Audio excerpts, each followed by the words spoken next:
Zany amin'ireo akony fampilezikevitra izay hitantsika tamin'ity androany ity fa hivadika kosa resika eo amin'ny tontolon'ny toekarena mahatratra roa tapitrisa anisan'ireo orinasa madinika tsy manara-dalàna eto Madagasikara raha ny nambaran'ny fivim-pamahana na ny fivondrona ny mpandraharaha malagasy. Ny ankamaroan'ireo orinasa eto Madagasikara dia tsy manara-dalàna avokoa, mahatratra roa tapitrisa izany. Miisa 7 alina sy 1 hetsy ireo voasoratra ao amin'ny FCCM raha efa 100 ihany ireo mpikambana ao amin'ny fivim-pamaha na ny fivondrona ny mpandraharaha malagasy. Tanjon'ny fivim-pamaha ny fampitomboana ny isan'ny mpikambana sy ny fivelaran'ny fikambanana any amin'ny faritra fa indrindra ihany koa ny idiran'ireo mpandraharaha amin'ny sehatra tsy manara-penitra hiditra amin'ny sehatra ara-dalàna. Lara-paminana izany voalohany dia hoe hiaro ny mpandraharaha malagasy hoe ny vita gasy. Zay zany moa anisan'ny zavatra tena idivako izay ny hoe ahoana amin'izay tsika hiaro ny mpandraharaha malagasy. Ary zany tena hoe lara-paminana voalohany indrindrandrindra ny mpandraharaha malagasy kely na entreprise kely satria matetika manko zareo tsy miditra amin'ny fikambanana mihitsy zareo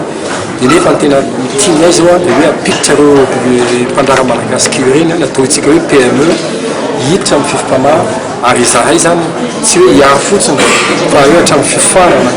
manome conseil na inona zay zavatra tandravan-zareo dia ho fivim-pamaha ahitan'zareo hoe vahoana sanatria hoe misy problème ny fisika ohatrana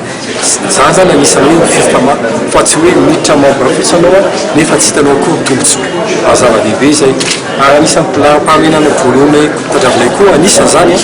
dia koa mba ny secteur ataontsika hoe informel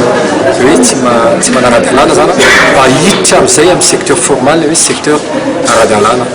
nefa zay zavatra zay tsy azo atao fotsiny olo hoe tongava anareo midira anareo amin'ny fivim-pamaha mandoko cotisation fa tsy maintsy antoka koa ny fivim-pamaha dia antoka anazy zay dia hoe fifarana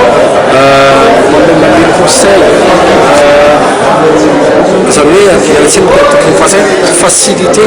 na zavatra hoe izy mana formalité administrative tsy vitan'zareo zay zany anisan'ny asany koa ny fivim-pamaha. Notanterahana androany tetsy amin'ny chambre de commerce ny famindram-pahefana fitantanana ny fivim-pamaha ka hitantanan'ny filovavao Eric Rajonary mandritra ny 2 taona ny fikambanana.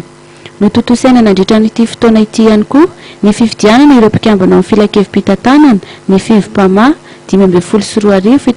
7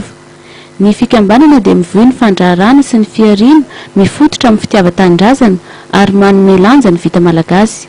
Miara-miasa tanteraka amin'ny fitondram-panjakana amin'ny fanatanterahana ny politika mpanjakana paikadina tao-dinasa sy ny paritra malagasy zaroabolana izay mitondra makany amin'ny fandrosoana ihany koa ny fivondrona ny mpandraharaha malagasy. Manainga ny mpandraharaha malagasy tsy akanavaka mba hivondrona ho eriray eo amin'ny tontolon'ny fandraharana iray vina iray ina ho fahombiazana ny fivim-pamaha.